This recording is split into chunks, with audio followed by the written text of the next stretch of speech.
Welcome to the new Cyber Frontier, bringing you the latest news on the local Colorado economy and initiatives that focus on the development of cybersecurity economics. You don't have to be a computer or cybersecurity expert to get plugged in.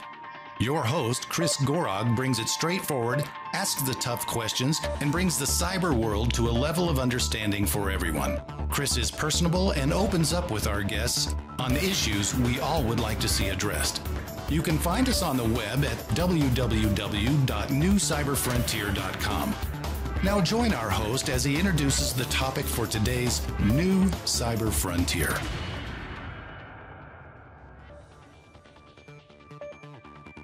Welcome back to another edition of the new Cyber Frontier. My name is Shawn Murray. I will be your guest today. We have a special guest welcoming back Keyaan Williams. You may recall back in August of last year, or actually August of last year, we had Keyaan Williams, our newly appointed president of the Information System Security Association. Keyaan's been doing some great things since he's transitioned out since the last election, and I invited Keyaan back to talk to us about CLASS. He is the president and CEO of the Cyber Leadership and Strategy Solutions, based out of Atlanta, Georgia. Welcome back, Keyaan. Hey, thanks, Shawn. It's good to be back. Well, you know, since you left ISSA at the international board, you're still affiliated in a very strong chapter in Atlanta. You know, you've been collaborating with other professionals, and there's such a need for information cybersecurity at the executive level with the new laws that are being passed around the world.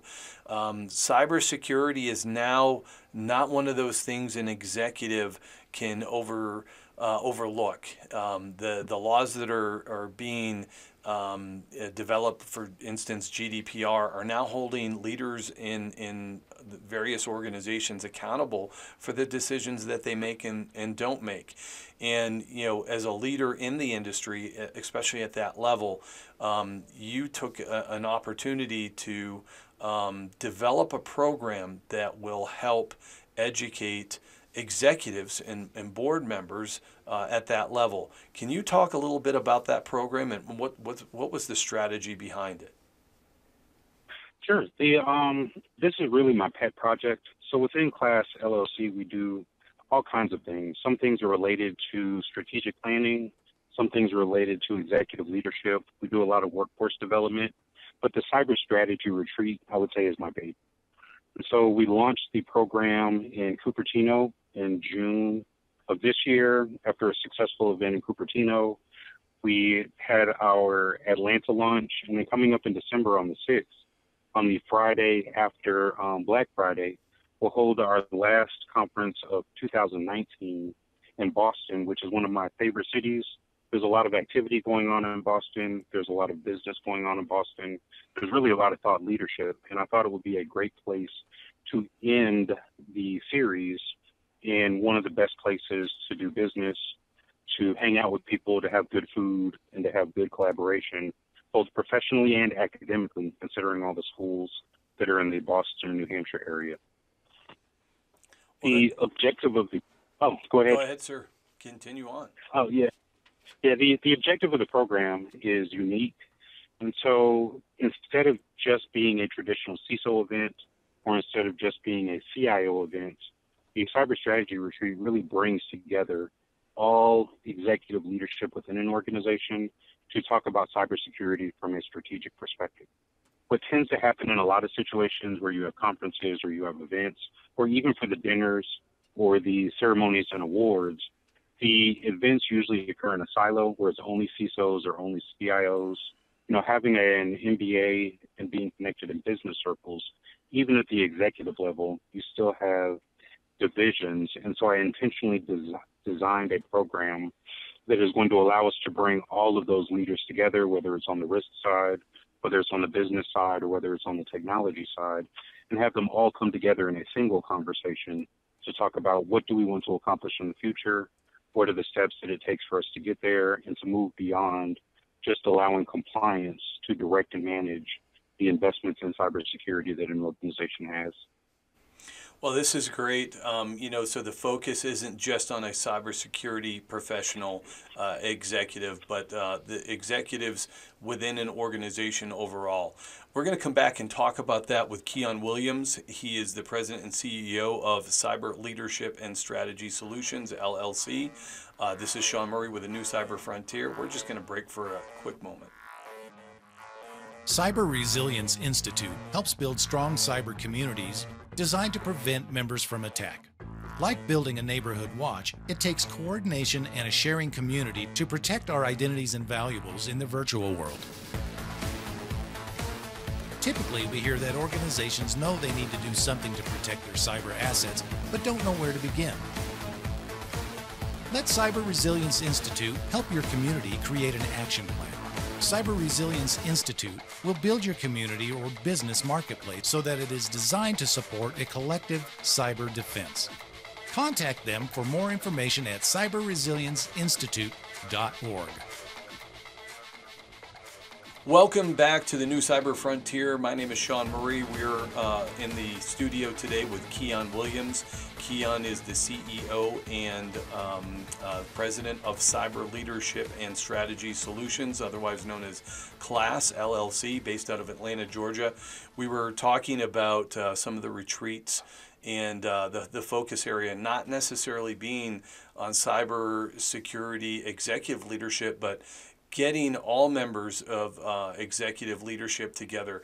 And that makes a lot of sense, because if you think about, for any organization, the board is responsible for developing strategy, the steering for where the organization is headed, right? And so when we do that, we've got various participants. If you think about aligning that strategy to business operations, 80% of any business in any industry is considered to be automated. So how does that strategy pass to executives within an organization that brings that value? Hey, one of the interesting things is that Marsh and Microsoft got together and did a study. And one of the interesting or important findings from the study is that out of the thousands of organizations who contributed, most of them, their executive leadership or the board of directors only thinks about cybersecurity one day per year. And so if you put that into context, and we say there are 24 hours a day, really in a regular business day, the executive leadership of an organization is only thinking about cybersecurity in any context for about 3 days, 8 hours a day, 3 days in a week. It gives you a full day to think about cybersecurity, and that is going against all of the principles that exist for corporate governance. And so the Organization of Economic Cooperative Development, the National Association of Corporate Directors, there are all these bodies that provide guidance to executive leadership about what they should be doing for cybersecurity and what they should be thinking and how they should be engaged. And the consensus is that executive leadership within the organization, either at the board of directors if you have one, or the CEO if your organization hasn't established a full board as a governing body, should set the direction, should set the culture, should set cybersecurity as a priority. And the Marsh and Microsoft survey is demonstrating that this is not happening. And so the feedback that we've been getting for the cyber strategy retreat is that the event is timely because we are intentionally going after non-security people and bringing them into the discussion. We're highlighting things that they need to think about. For our Cupertino and Atlanta events, the overwhelming feedback was that this was a great conversation because it was basically 6 keynote presentations, and each of them focused on cybersecurity from a different perspective. And what we've done for the Boston event and what will probably happen in 2020 and beyond is now we've added roundtable discussions that allow people to actually develop some sort of work product so that when they go back to work on Monday, since the event in Boston is on a Friday, they can go back with some kind of plan of action to evaluate their strategy, update the strategy, and do new things that are going to advance the resilience and the protection of the business, not just purchase a tool because something like PCI said that I had to have antivirus. Satisfying the antivirus requirement in PCI is an important thing, but it has nothing to do with strategy.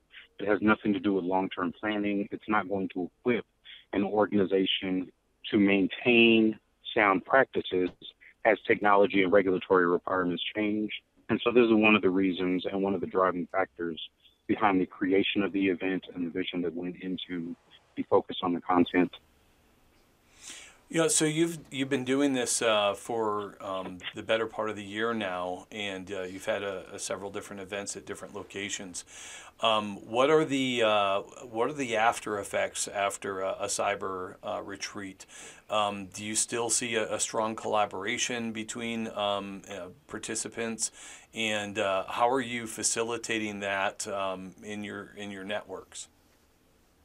Well, one of the things that we committed to our participants was that this was not going to be an event where we captured a lot of demographic and contact information and sold it to vendors. So we've been very discreet and very considerate, especially when you think that, well, Keyaan is saying that you're bringing all these people together and it's not a CISO event. Well, if I bring CIOs and CEOs and other business executives to the table, we have a duty to be very considerate about their time, because cybersecurity isn't the only thing they have to think about. It's important, and we continue to make ourselves available. For all of the attendees, we have provided the materials. We had 12 keynote speakers for the two events, and even though every speaking slot was not designated as a keynote presentation, every speaker in our first two events and the speakers who are lined up for the event in Boston are all people who would be keynotes in any other event. And so we thought that it would be valuable to make sure that people had the slides, that they had the contact information. If they wanted to engage with the speakers directly, we created a group on LinkedIn to allow people to opt in to engaging in the content instead of being force-fed anything, so that, again, we could make sure that we respect people's time, that we respect, their limited availability, and that we really are turning the follow-up from the conference into a service and an opportunity to engage if you need it, but otherwise kind of stepping out of the way and letting people take the tools and the information and develop their own approach for managing their security strategy. Yeah, that's a key point for executives. We get bombarded with marketing, and we just don't have the time. In some instances, it's more word of mouth when we're making those decisions. We collaborate with other professionals in our industry, and before we kick the tires on something, cold calling and telemarketing just doesn't work for that audience. So if I was to be an executive, how would I approach Class LLC and participate in one of your events? How would I contact you? How would I qualify to? Is there any criteria to participate in one of your events?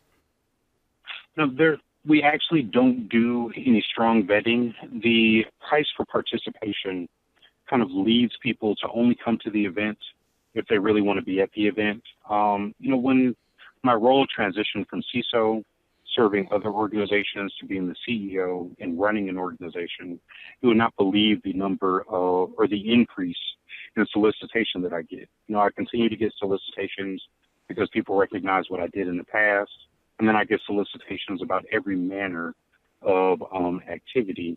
And so we've made engaging with us very easy. The website, www.classllc.com, is easy to remember. It's easy to get to. If you go to the homepage and then scroll down to events, the event for Boston is clearly listed along with other things that we offer to people. If you really want to go to the events and you want to learn more, you can fill out the information form, and me or one of the executive members of our team will follow up with you directly. We have taken a lot of care to provide a white glove service. Again, because our primary customer for the strategy retreat is executive participants, we're following up within 24 hours. It's a real follow-up. It's not follow-up from salespeople, because the purpose of the event is not to sell you something. The purpose of the event is to bring people together and move the needle and improve the landscape. And because of that, we've taken a lot of time and effort to make communication with us very easy, to make joining the event very easy. We've aligned with the local ISSA chapter. One of our speakers contributes significantly to Harvard University and to Harvard Business Review, so there's a lot of engagement with the business community in the Boston area. So I think similar to what we saw as successful outcomes in Cupertino and Atlanta, that this is going to shape up to be a great event, and it's intentionally going to be a smaller event because, again, it's the Friday right after Thanksgiving. And so it'll be an opportunity to engage, it'll be an opportunity to connect, and it'll be at the Mandarin Oriental Hotel, which has a level of luxury that goes beyond what you would normally see at this type of event. Yeah, it sounds like that white glove treatment is, to be honest, when you're at that level, it's not necessarily it's a perk that allows people to be more comfortable in that environment, and then collaborate a little bit more. You want to be relaxed. You want to be comfortable. It sounds very intriguing. We're going to come back and talk a little bit more about the event, and then what's the future for Class LLC in these events? Where do we see it going? Can this be international? Our guest today is Keyaan Williams. We welcome him back. He is the CEO for the Cyber Leadership and Strategy Solutions, LLC, based out of Atlanta, Georgia.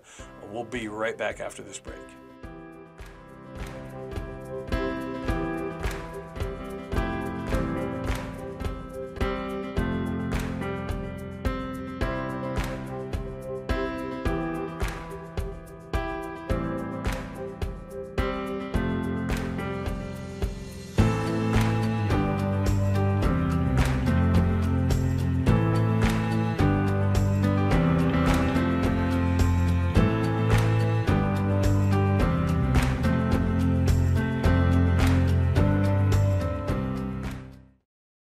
Murray Security Services are your cybersecurity experts with decades of experience providing professional training services for our clients in various industries.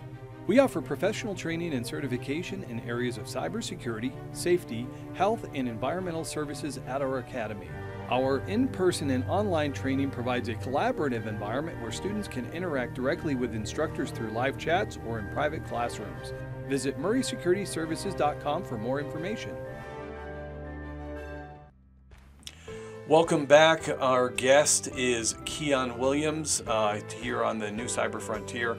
My name is Shawn Murray. We've been talking with Keyaan regarding a unique entry into the cybersecurity realm, and it's not just geared towards cybersecurity, but the focus for executives in many organizations is to develop, maintain, and collaborate on strategy in dealing with how we incorporate and maintain a cybersecurity hygiene within our organization. Welcome back, Keyaan. One of the things that you were talking about was the collaboration between participants at these events.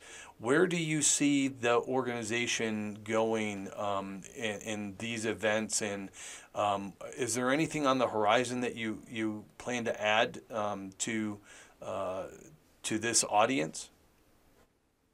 Yes, absolutely. I couldn't call it a strategy retreat if there wasn't a strategy behind the program. One of the reasons for the name Cyber Strategy Retreat is that in the future, and it's not too distant of a future, but in a couple of years, we're building the capacity, identifying the location, and aligning with partners that are going to allow us to present this as a 4-day executive retreat. Taking it back to the old school, doing like they did in the late 80s and early 90s, where people can go to a specific location, put the hammer down, put their heads down, and focus on developing the corporate strategy for the organization. And that corporate strategy will integrate security into whatever business objectives the organization wants to achieve.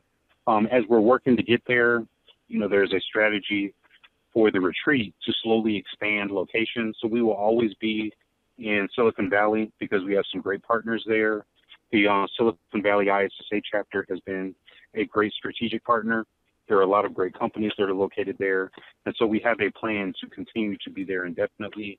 I live in Atlanta, so we'll always be in Atlanta.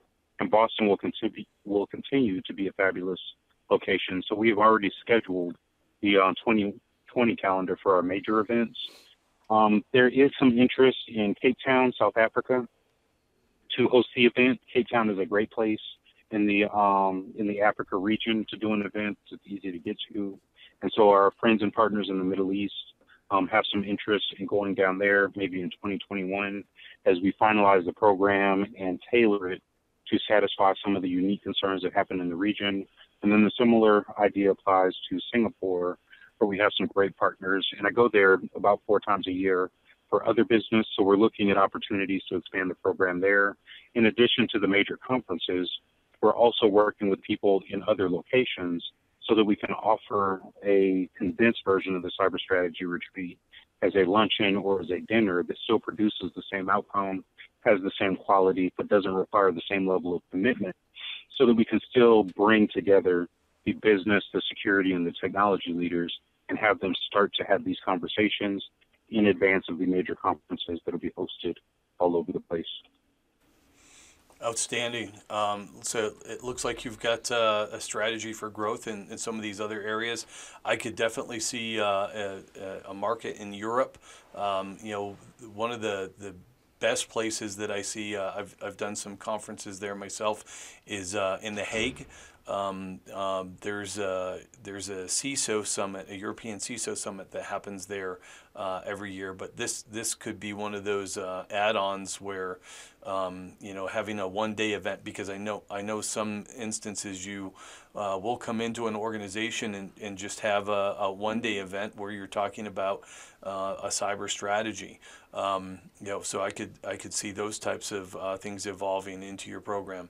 What if I wanted to be a presenter or a speaker? I can't imagine that. I can imagine that you're very selective as to who's presenting. What are the types of speakers and what is the criteria to be able to participate in an event like this? Well, ideally, we're looking for thought leadership in all 3 of the domains that we're focusing on. We've had security executives, IT executives, and business executives as speakers for each session.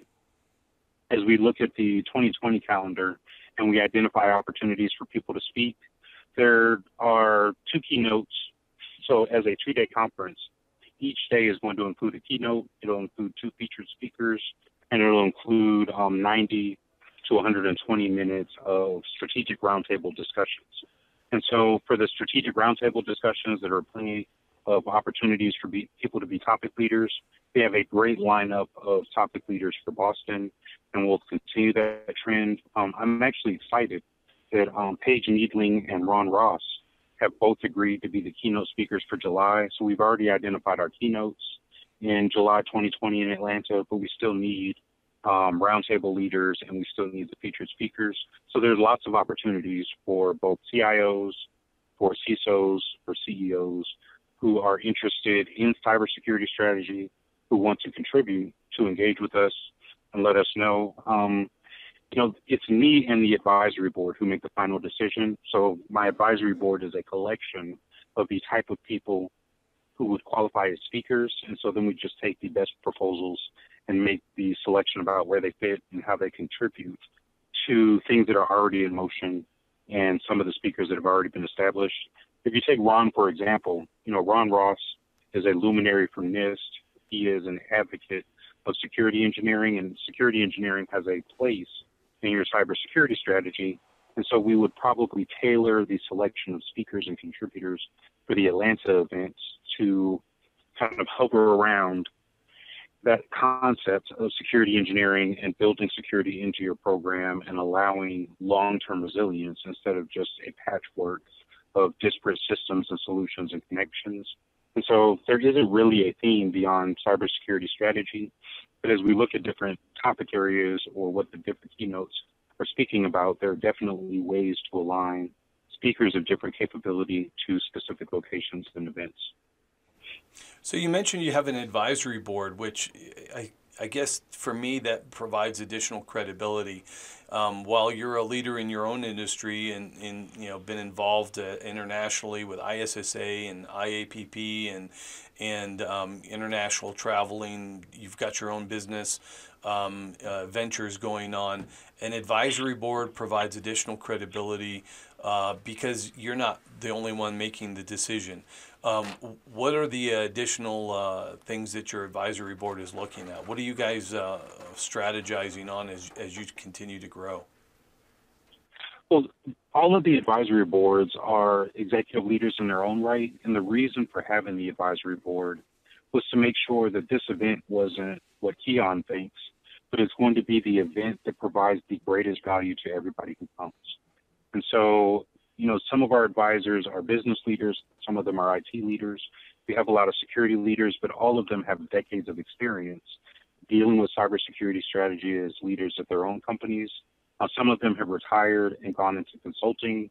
One of them is about to be the CISO for the Department of Revenue for a large state that has dealt with trillions of dollars in budget and had to develop the strategy for the state that he comes from. And so all of these people are just adding quality to the content that we're providing at each of the events. If we take Boston, for example, the advisory board helped identify the roundtable topics that we're going to talk about in the strategic discussions. They kind of help evaluate the speaker submissions to determine who are going to be the best speakers, and it was in consultation with the advisory board that we selected Eric McNulty to be the keynote speaker for Boston. Eric has a great article in Harvard Business Review about what boards can do to prepare for crisis, and that focus on crisis management at the board level provided the foundation for everything else that we're going to do in Boston. And I couldn't have come to that decision without, one, Eric being gracious and being willing to contribute, and then two, without the advisory board kind of thinking about what other things in terms of topic and speakers would contribute to such a fabulous keynote.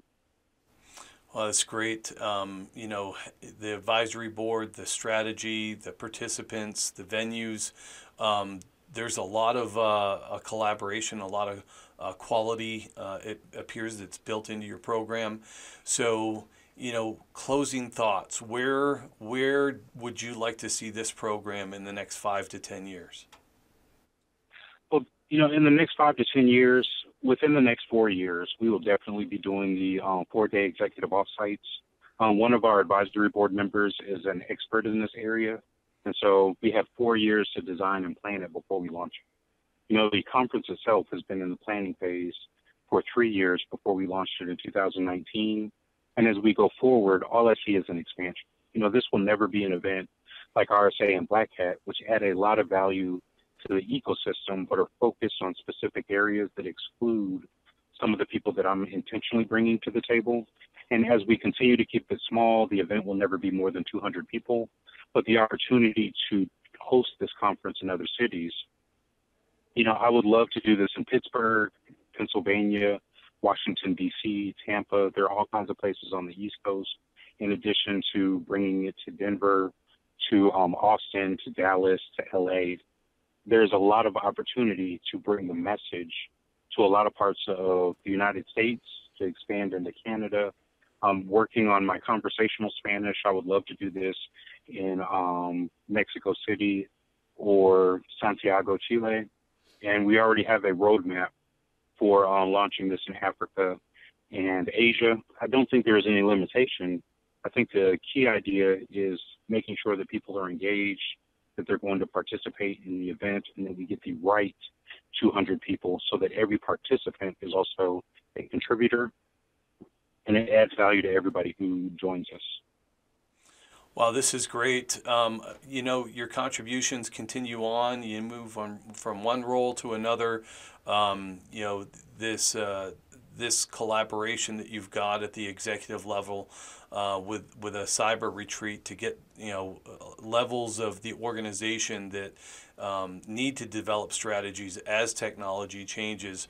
I think everything that you're doing, and I think our listeners would agree, is outstanding.